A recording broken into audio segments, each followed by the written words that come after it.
Welcome back to Call for Help. You know, we've been talking about home upgrades. It's Digital Digs Week, right? And we thought we'd go out with a bang, so we gave Roger an assignment, he could not refuse, to build his own home arcade machine. It's done, and Roger's here to show us how he pulled it off. Now, you could go out, couldn't you, and buy one of these? I mean, they don't sell them, but they actually do still sell them. If you go to eBay, a lot of people are either selling these types of cocktail tables or the traditional upright arcade machines. That's a huge hobby area. It's a huge hobby area, and in fact, there's people that make their livelihood repairing those machines for people today. The problem with that is, you first of all, you get the original, so it might be a little banged up, but also it only plays one game. Plays only one game, and, you know, once you're bored of it, then it's kind of like you're done. You're kind of done. So Roger's going to go the other way. We're actually going to take a PC, right, that can play any game and put it inside a cocktail table enclosure. Exactly, and what I did was basically use MAME, the multi-arcade machine emulator, which basically emulates almost every arcade game ever made. So this is going to be a PC running Windows? Running Windows, or if you want, you can run it on Linux, run it on Mac OS, or run it in DOS. But then MAME is running is a program. It's a program, but it emulates the hardware of those machines. So when the software, the ROM, sees it, it's, oh, I'm running on the machine I'm supposed to, and it runs accordingly. So your fire buttons, your sound, your graphics all look exactly like they did back in the arcade. The only difference is you're not stuck in an arcade blowing tens of dollars, getting quarters or tokens, which are worse. Why do that when you can blow hundreds of dollars to build your own?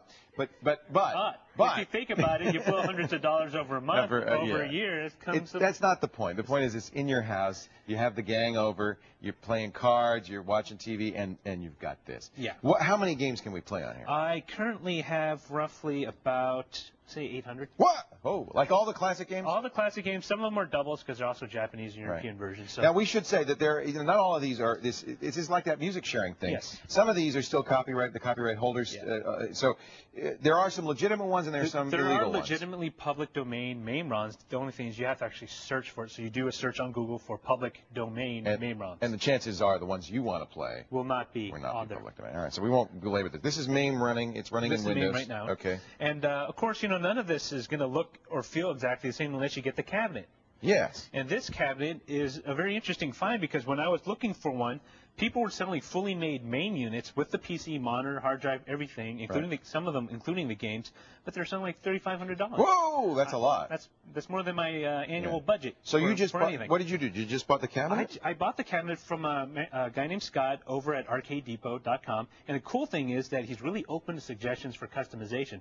Originally, they make the panels right here at the ends for control boxes for actual arcade joysticks. Right. So you would actually have to buy the joystick and the button separately and then wire them separately into the key. But that's all That's for the true authentic, the guy who wants to make it. That's for the true feeling, and that's if you have a lot of time, which I did. So I went on and actually picked up an X-Arcade Solo Stick, about 99 bucks.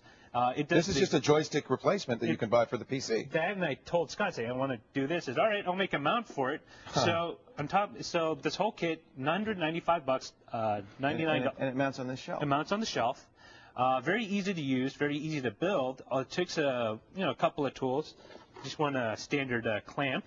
That's for what? That's to hold the piece while I glue or screw it in. Okay. So this is a kit. You do have to do some gluing. It does.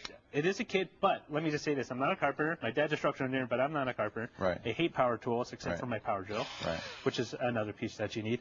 I actually managed to complete this in roughly 16 hours. 16 hours. You did it here on the studio on the floor. You need a clamp, a drill, a power drill, and anything else? I used a mallet because... Here's Roger working. Because as you can see, it's in pieces, and as this uses a dowel set, basically wood pins, and pre-drilled holes that you glue together. You got to persuade some of the pieces to fit. Now, so a rubber mallet. A rubber mallet. You do not want to use a hammer because you're going to mar the surface. And preferably, you're going to put a piece. I use a block of wood so I don't even mar this with the mallet. And I can actually do a nice even force on the entire surface without hitting one into it. I think is that Craig doing the shooting there? That's Craig doing the shooting. I can hear his voice. Yeah. We were actually talking about a lot of different things about this and some of the issues with it. Ow! Get it off! Sorry. You got to be careful because I did that earlier. Did you? But it's great. Now let me. Okay, so let's open it up. I want to see the inside here. Let's take the. We'll take this Apple box and put it down there. We're going to rest this on here. We're going to rest it on here. Now, would you normally screw this down or just... This is. I normally would. Actually, I'm probably going to think about unscrewing it off the hinge. It's kind of nice to be able to get in here. It's nice to get in here. I'm going to probably take this off and actually put like a little shelf so it just sits on like a shoebox top. Now, what computer hardware did you use? Well, right now I'm using a Dell Optiplex machine that we use for just a standard PC. PC, but it's short and low enough that if you notice, I can Okay. sit it under the monitor without having any clearance issues. Now, is this a normal monitor or something Believe special? it or not, if you reach around, you actually Hold that. I got that. It's the bezel from an old Gateway 19-inch monitor. Oh. I took You the just took bezel. the- I took you the just took the bezel. plastic off. I took the plastic off on the front and the back, and as you notice, it still has a metal cage. That's to protect you, and you should always be careful yeah, opening it's monitors. actually to protect the parts from people like me Right. who might go in and touch something and either and kill yourself. kill Yeah. myself or damage the monitor, and I Okay. go screaming again. So we've got, and then you got a keyboard on the other I side, got a so you still keyboard. have full access to I the have computer. full access to Windows and anything that I want to access. And I put up one simple PC speaker because That's the sound.